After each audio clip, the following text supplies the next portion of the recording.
Réjouis-toi, belle terre de la foi, où s'accomplit la promesse. Chapitre 105. Quel est le sens de ces paroles? Ils rejoignirent le reste du convoi quelques jours plus tard, loin au nord d'Ariéplog.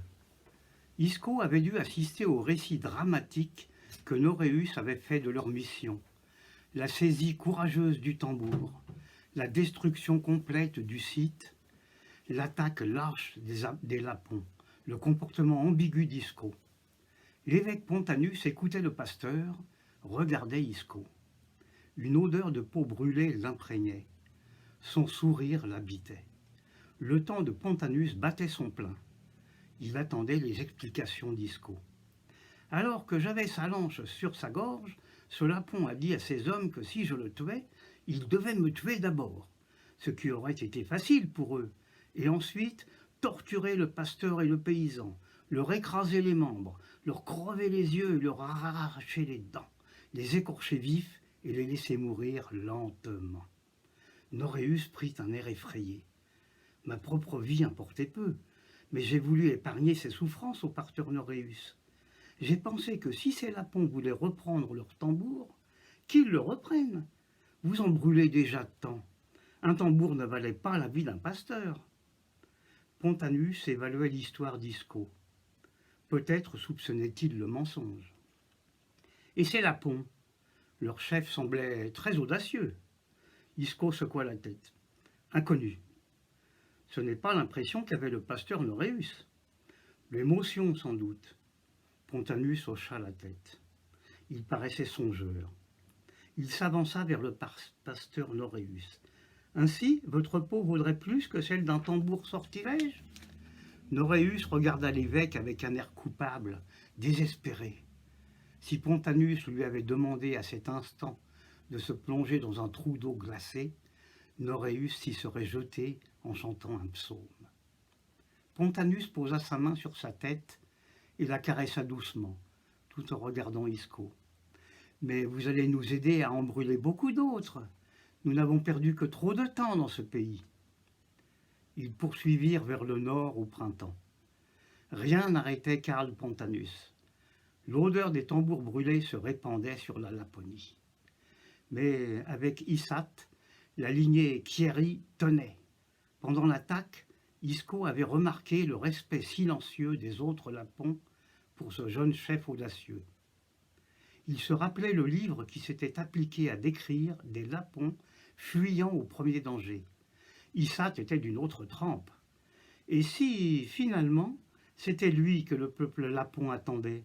Si, avant lui, Isaac, Sakkar et Aslak n'avaient fait que préparer sa venue? Pour l'instant, Pontanus donnait de nouveaux ordres. Sa main se levait, désignant un nouveau campement. Des cris, des Lapons alignés. Pontanus, souriant, main sur le petit catéchisme de Luther. Notre Père qui es aux cieux, quel est le sens de ces paroles? Noréus fouillait, Knudson renversait, les occupants de la tente serraient les dents. Isco tenta d'approcher discrètement ceux qu'il connaissait, qui pourraient lui faire confiance au-delà des apparences. Il voulait savoir si certains sites étaient abandonnés, des sites qu'on pouvait donner en pâture aux pasteurs. Certains Lapons comprenaient. Alors Isco levait la main. Pontanus souriait, ordonnait, marche forcée jusqu'au prochain rocher d'allure bizarre, avec ses bouts de renne anciens. Un site en moins. Campement suivant. Kingis fouillait. L'autre paysan renversait. Lapon aligné. Que ton nom soit sanctifié. Quel est le sens de ces paroles? Grognement des rennes, vol de perdrix, Isco le doigt pointé. Un site, un autre, des rennes sur les crêtes, des lynx qui observent. Que ton règne vienne. Quel est le sens de ces paroles? Pontanus ne s'intéressait guère aux réponses. Il s'enivrait de l'odeur de peau brûlée. Les tambours s'entassaient, se réduisaient en cendres. Que ta volonté soit faite sur la terre comme au ciel. Quel est le sens de ces paroles? Un jour, le convoi atteignit le village abandonné au bas du col de Guskuljaro. le dernier avant la mine maudite.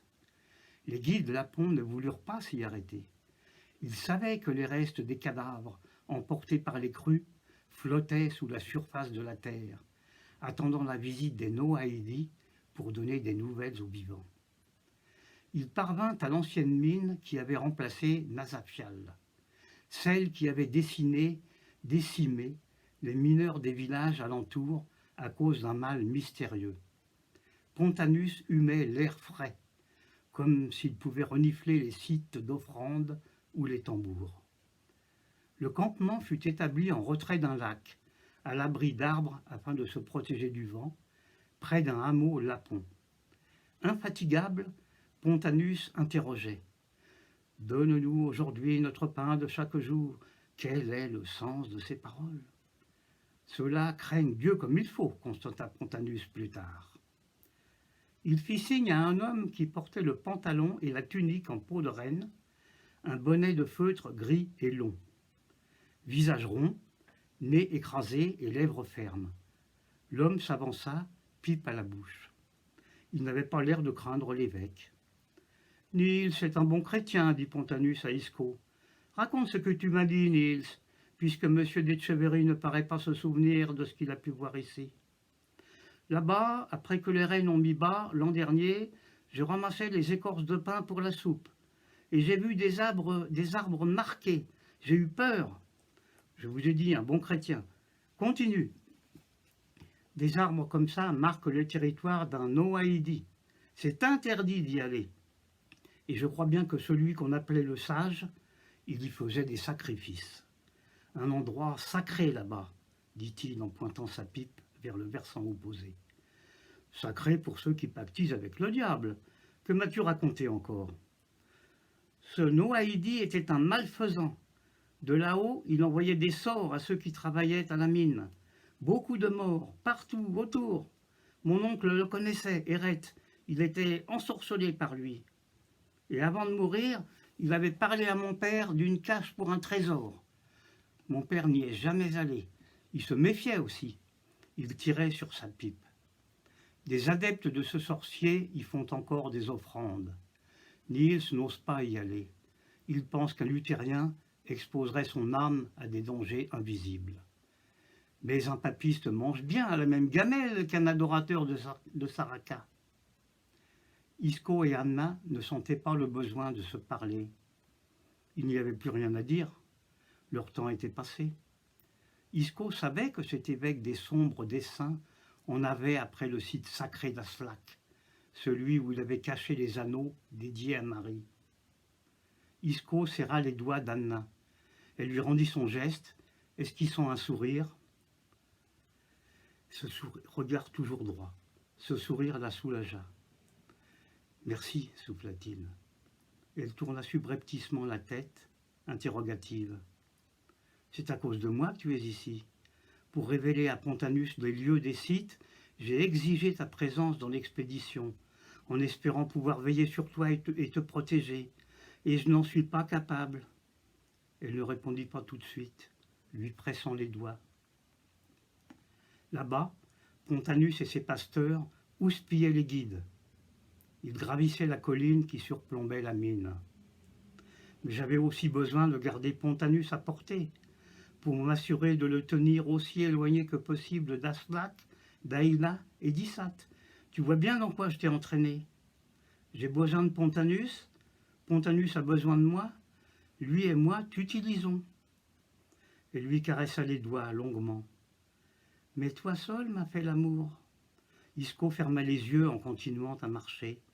Il sourit pour la première fois depuis longtemps. Un guide lapon venait de trouver l'un des arbres marqués du symbole d'Aslak et de Sakar. On entrait dans le périmètre sacré, le foulant aux pieds. Isco captait ces informations par bribes. Ce site serait condamné sous peu. Sacrifier celui-ci pour sauver celui de la montagne rouge. Ils continuèrent de longues minutes sans plus échanger un mot. L'un et l'autre, Isco en était sûr, songeaient à cette tension jamais assouvie, à cette conviction que leur histoire, aussi étrange fût-elle, valait d'être vécue. J'ai toujours senti ta présence, continua-t-elle. Elle porta la main dans l'échancrure de son manteau. Personne ne les regardait. Elle la ressortit, tenant entre le pouce et l'index une plume, la plume de Sagresse. Elle ne m'a plus quitté depuis que je l'ai trouvée dans ta Bible. Je lisais avec le doigt, je suivais les lignes que ton doigt avait suivies, et quand je la refermais, j'embrassais la plume, et la plume me caressait. Là-bas, des cris, Pontanus, ou les paysans, ou les pasteurs. Ils avaient trouvé ce qu'ils voulaient, détruisaient le site d'Aslak qui veillait sur les âmes perdues de la mine maudite. Isco continuait, les yeux à demi clos, humant les odeurs fraîches de la nature qui, après tous ces mois d'écrasement, regagnait ses droits. Il en oubliait les moustiques et les hommes en noir. Il songea à Pascoal et Alaya. Était-ce cela leur amour? Était-ce un sentiment si fort que Pascoal n'avait jamais hésité, pour protéger Alaya, à jeter Isco dans les bras de Pierre de l'Ancre? L'amour qu'il portait à Anna était-il de cette nature? Que serais-je prêt à sacrifier pour sauver Anna?